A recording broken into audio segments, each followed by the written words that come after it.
పెట్టుబడిలో నెలకు 50,000 నుండి 10 లక్షలు సంపాదించాలనుకుంటున్నారా? ఈ వెబినార్ లో జాయిన్ అవ్వండి.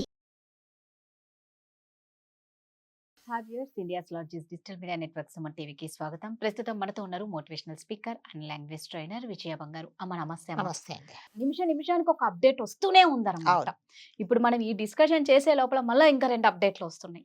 అంటే సిబిఐ అంత ఫాస్ట్ గానే నిజంగా ఎంక్వైరీ చేస్తుంది, సుప్రీంకోర్టు సుమోటోగా ఇచ్చింది కాబట్టి, నిజంగా సిబిఐ ఇందులో ఎంటర్ అయింది కాబట్టి ఖచ్చితంగా న్యాయం జరుగుతుంది అని మాత్రం అనిపిస్తుందమ్మా. ఈ సందీప్ ఘోష్ గురించి ఆల్రెడీ సంజయ్ రాయ్ జైల్లో ఉన్నాడు.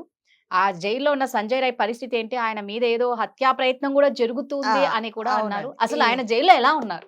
సంజయ్ రాయ్ హాయిగా ఒక కొత్తింటికి అల్లుడు వెళ్తే ఎలా అంటే రాచమర్యాదలు జరుగుతున్నాయో అలాంటి రాచమర్యాదలతో చాలా ఎటువంటి భయము ఇది లేకుండా, పశ్చాత్తాపం లేకుండా చాలా హాయిగా ఉన్నాడండి. అతనికి ఎటువంటి అంటే జైల్లో కాకపోతే 4 గోడల మధ్యలోనే ఉన్నాడు, బయటికి రాకుండా. చాలా మంది అతనికి సపోర్ట్ చేస్తున్నారు కూడా.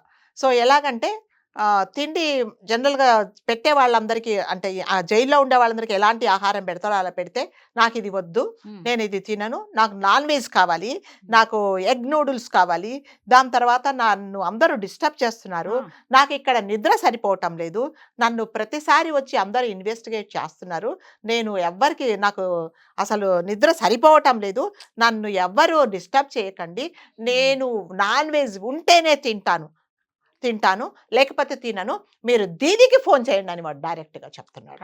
అంటే ఎంత ధైర్యము, వెనకాల ఎంత సపోర్ట్, ఒక మనిషిని అతి కిరాతకంగా చంపిన వాడికి అలాంటి ట్రీట్మెంట్ అన్నమాట. సో జైలు అంటే ఏంటంటే ఒక పనిష్మెంట్, అదొక పనిష్మెంట్ కాదండి వాడికి. వాడు చెప్పాలంటే కొత్త అత్తగారింట్లో అల్లుడు లాగా అతన్ని మేపుతూ ఉన్నారనమాట.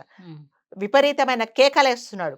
సో అతను చెప్పినట్టుగా ఇంకా కొంతమంది ఏం చెప్పారంటే, ఇతనికి ఎవరైతే సపోర్ట్ చేస్తారో అతను ఏమి అడిగితే ఆ అన్నం పెట్టండి, ఏమి అడిగితే అది ఇవ్వండి, లేకపోతే తినకపోతే ఆడు బలహీన పడిపోయి ఒకవేళ హెల్త్ బాగలేకపోతే మనకు ఉండే ఒకే ఒక సాక్ష్యాధారం ఈయనే, ఇతని దగ్గర నుంచి మనకి ఎటువంటి ఇన్ఫర్మేషన్ రాదు కాబట్టి ఆడు ఏది కోరుకుంటే అది పెట్టమని చెప్పేసి వాడికి అదే పెడుతున్నారనమాట. అంటే దీన్ని బట్టి ఎంత పెద్ద సపోర్ట్ ఉంది, ఏ ధైర్యంతో వీడు ఇట్లాంటి పని చేశాడు అనేది అందరికీ తెలుస్తుంది అనమాట. సో ఇంకా 3rd పాయింట్ ఏంటంటే, అతను ఉండే సెల్ చుట్టూ సీసీ కెమెరాస్ కూడా పెట్టారనమాట. అంటే ఎప్పుడు ఏం చేసుకుంటాడో చాలా వైలెంట్గా అయిపోతున్నాడట, తినకుండా కేకలేస్తున్నాడు. అంటే వాడి ఫ్రస్ట్రేషన్ ఏం తెలియట్లేదు, ఏదో అనుకున్నాడు, నేనేదో తప్పించేసుకుంటాను అనుకున్నాడు, కానీ ఇదంతా ఆడి మెడకు చుట్టుకుందని అతను ఊహించలేదు. అందుకని ఆ కోపంతో, ఆ ఫ్రస్ట్రేషన్తో తినే ప్లేట్ విసిరేసి అందరి మీద అరుచేస్తున్నాడు అనమాట. అంటే భయం లేదు, ఫస్ట్ ఆఫ్ ఆల్ భయం లేదు. అక్కడ కూడా ఒక భయానక దృశ్యం క్రియేట్ చేసి ఏదో ఒక న్యూసెన్స్ చేయాలని అతను చూస్తున్నాడు. అంటే ఒక శిక్ష కదా, నేను ఒక తప్పు చేసినందుకు నేను ఇక్కడ ఉన్నాను కదా అనేది అసలు భయం అనేది లేదు. నిన్న రాత్రి లేటెస్ట్ అప్డేట్ ఏంటంటే సందీప్ ఘోష్ని కూడా అరెస్ట్ చేశారండి. సో ఈ సందీప్ ఘోష్ అనేవాడు డాక్టర్ కాదు కదా, ఒక మనిషిగా ఉండడానికి కూడా అర్హత లేని ఒక ప్రాణి అంతే. అంటే జనరల్గా కొన్ని ప్రాణులు కూడా ఎవరికన్నా హెల్ప్ చేస్తాయి, దానివల్ల మనకు ఉపయోగం. వీడు ఎందుకు పుట్టాడో ఈ భూమి మీద ఎవరికి తెలియదు.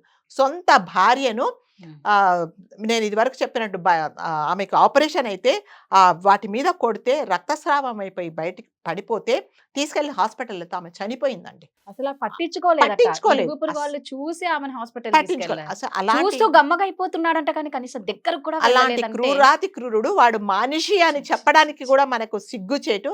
అలాంటి వాడు అకృత్యాలు వింటే అసలు ఇలాంటి వాడికి ఒక ప్రిన్సిపల్ పోస్ట్ ఇచ్చారు అంటే ఎంతటి రాజకీయ బలం ఉంది వీడి దగ్గర. అదేనండి, అది ఎప్పుడైనా సరే ఇలాంటి వాళ్ళందరూ ఎవరైతే పొలిటికల్ గా ఏ సపోర్ట్ ఉంటే ఆ సపోర్ట్ తోనే వీళ్ళు చేస్తారు. వీళ్ళు చేస్తే అరాచకాలు 1, 2 కాదండి, చెప్పుకుంటూ పోతే రోజుల తరబడి చెప్పుకోవచ్చు అనమాట. సో ఇతనితో పాటు ఒక ఫ్రెండ్ ఉన్నాడు వీడికి. ఈ ఫ్రెండ్ పేరు రెహమాన్, ఫుల్ నేమ్ నేను షార్ట్ కట్ చెప్తున్నా, రెహమాన్. సో వాడు ఇతనికి సపోర్ట్ చేస్తాడు. బయట నుంచి అమ్మాయిలు తీసుకురావడం, ఇక్కడి నుంచి అమ్మాయిలను వేరే వాళ్ళ దగ్గరికి పంపడము, తర్వాత అదేంటి ఈ పోర్న్ వీడియోస్ ప్లేస్ చేయడము, అక్కడుండే డాక్టర్స్ చూపించడం. ఇంకొక బ్లాక్మెయిల్ ఏం చేస్తారంటే వాడు, మీరు మేము చెప్పినట్టు వినకపోతే మీకు సర్టిఫికెట్స్ రావు, మీకు మార్క్స్ వేయించము అని వాడొక అంటే ఒక డిక్టేటర్ లాగా, ఒక డాన్ లాగా హాస్పిటల్లో వాడికి డిస్కో డాన్సులు కూడా అంటారు కదా. డాన్సులు వాడికి ఒక రూమ్, ఆ రూమ్లోకి సీనియర్ డాక్టర్స్ వెళ్ళడానికి కూడా చాలా భయపడుతూ వెళ్తారు. అంటే ఇట్లాంటి అవినీతి చేసే డాక్టర్ అసలు డాక్టర్ అనకూడదు. సో అతన్ని బికాజ్ ఆఫ్ అతను సపోర్ట్ చేయబట్టే ఇవన్నీ జరుగుతున్నాయి అన్నమాట. అంత అంటే ఎంత ఘోరాతి ఘోరం అంటే మనం నోటితో చెప్పుకోలేని పనులు. ఒక హాస్పిటల్ అంటే ఒక దేవాలయం లాంటిది. ఒక మనిషి పోయి ప్రాణం పోయేవాడు లోపలికి వెళ్ళి ప్రాణంతో బయటకు వస్తాడని మనం అందరం హాస్పిటల్కు దండం పెట్టుకొని లోపలికి వెళ్తాం బాగా. కానీ అది హాస్పిటల్ కాదండి, ఒక ప్రాస్టిట్యూట్ ఇంటికంటే చాలా ఘోరాతి ఘోరం. ఈ సంజయ్ రాయ్ వాడికి అలవాటు ఇట్లాంటి ప్రాస్టిట్యూషన్స్ ఇళ్ళకి వెళ్ళడము, వాడు కోరికలు తీర్చుకోవడం. కానీ సంఘటన జరిగే కంటే ఒక రోజు ముందు వెళ్ళాడు, కానీ వాళ్ళ ఫ్రెండ్తో వెళ్ళాడు. వాడు ఏమి లోపలికి వెళ్ళలేదు. అట్లాగే రెండో చోటికి వెళ్ళాడు, అక్కడ కూడా వెళ్ళలేదు. వాళ్ళ గర్ల్ ఫ్రెండ్ను ఇప్పుడు కూడా ఇన్వెస్టిగేట్ చేస్తున్నారు. అదే రోజు సో అదే రోజు వెళ్ళాడు. అదే రోజు వెళ్ళాడు. నీ న్యూడ్ అదేంటి ఫొటోస్ పంపించమని చెప్తే ఆమె పంపించింది. పంపించిన తర్వాత వాడు చూస్తూ ఎంజాయ్ చేసి ఇంకా ఎవరి మీదనో ఇప్పుడు పడాలి. సో ఎవరు దొరకట్లేదు. హాస్పిటల్కి వెళ్తే వాళ్ళు ఫస్ట్ ఆలోచించుకునేది ఏంటంటే ఏదో ఒక అంటే పేషెంట్ దగ్గర ఒక లేడీ అటెండెంట్ ఉంటే వాళ్ళని వాడుకుందాము, లేకపోతే అపస్మారక స్థితిలో ఒక లేడీ ఉంటే ఆమె మీద పడదాము అనే ఆలోచనతో వచ్చిన వాడికి ఎవరు దొరకక అదేంటి పైకి వెళ్ళి అదే చెప్తా ఈ అభాగ్యురాలు కనిపించి ఆమె మీద ఒక తోడేలాగా ఒక పశువులాగా పడిపోయి ఇది చేశాడనమాట. సో ఇప్పుడు ఏంటంటే ఆ గర్ల్ ఫ్రెండ్ని కూడా వాళ్ళు ఇన్వెస్టిగేట్ చేస్తున్నారు. ఇతడితో పాటు ఒక 4 జూనియర్ డాక్టర్స్ని కూడా ఇన్వెస్టిగేట్ చేస్తున్నారండి సిబిఐ వాళ్ళు. సో ఇదేంటంటే పక్కా ప్లాన్. మళ్ళీ చెప్పుకోవడం అంటే ఇది ఒక సపోర్ట్తో చేసిందే తప్ప ఒకరు ఇద్దరు కాదు. దీంట్లో దాదాపు 8 నుంచి 9 మంది దీంట్లో పార్టిసిపేట్ చేశారండి. సో ఒక్కరికి కాదు.